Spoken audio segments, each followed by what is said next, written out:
You know what sucks? Spending thousands of dollars on camera gear only to find out half of it becomes useless the moment you want to upgrade. Welcome to the photo and video industry, where innovation often means incompatibility and every new product quietly asks you to start over from scratch. Today we're talking about the anti-consumer side of creative tech. The companies that sell us into closed ecosystems, force unnecessary upgrades, and make our perfectly good camera accessories obsolete. I'm not exactly gonna make any friends with this video, but I think it's important to talk about because the more that we do, the harder it is for these companies to get away with it. So whether you're a filmmaker, drone pilot, content creator, you probably felt that creeping sensation when your new gear should work with the old stuff, but doesn't. And it's not always because the technology can't handle it, it's because the companies won't let it. This strategy has a name: forced ecosystem upgrades. It's when brands lock you into their product family so tightly that even minor improvements mean major spending. I'm gonna pick on DJI because that's where I personally have had the biggest holdoffs on spending due to the issue. DJI makes some of the best drones and stabilizers on the planet, but they also play the ecosystem game harder than almost anybody else. Their RSC2 gimbal, great piece of kit.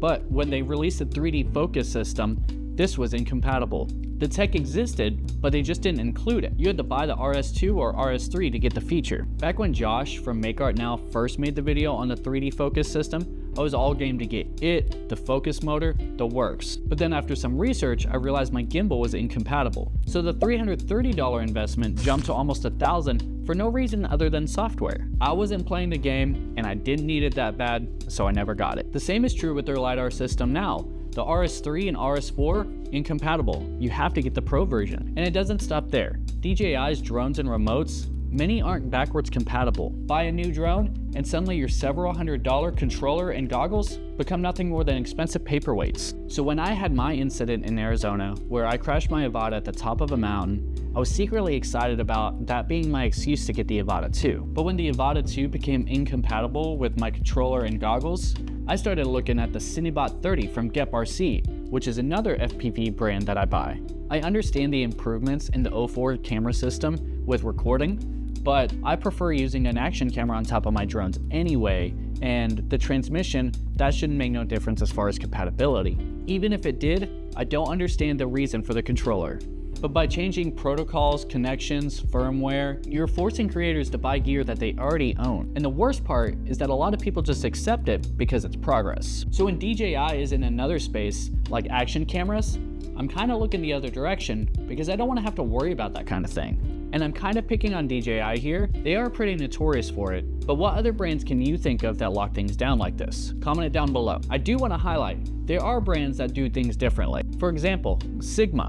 They have something called the mount conversion service. You can literally send your lens back to them and they'll replace the mount so it works with your new camera. That means you get to keep your lens, your look, and your wallet intact. Add on a 4-year warranty, a track model for supporting older models with firmware upgrades. Sigma stands out as a brand that believes ownership should mean longevity. Next up, Godox. When it comes to lighting, they practically redefined what cross-compatible means. Normally with flash systems, they kind of lock you into a single camera brand. But Godox said, why not make everything talk to everything? Their X-Trigger system works across Sony, Nikon, Canon, Fuji, Olympus, Panasonic, the whole works. And that's including full TTL and high-speed sync. That means if you switch cameras, your entire lighting setup still works. It's a level of flexibility you rarely see from bigger companies. Godox respects their users and proves that compatibility is possible.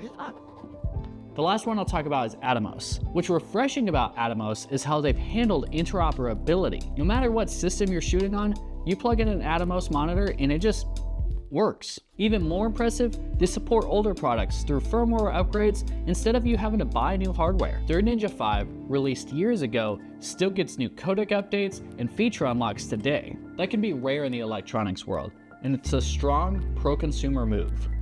Content creation, especially with solo creators, has never been more prominent. So we should encourage companies to enable their users and support the ones that do. Not everyone has a Hollywood budget, so getting the most life out of your gear shouldn't be discouraged. And there shouldn't be gatekeeping on features for those that like to enjoy their equipment for a longer period of time. If you'd like to see me use and abuse my gear on expeditions or in other manners, I'd appreciate a like and subscribe. But other than that, that's all I've got. So until next time, see y'all later. And what's refreshing about Atomos is how they've handled interoperability.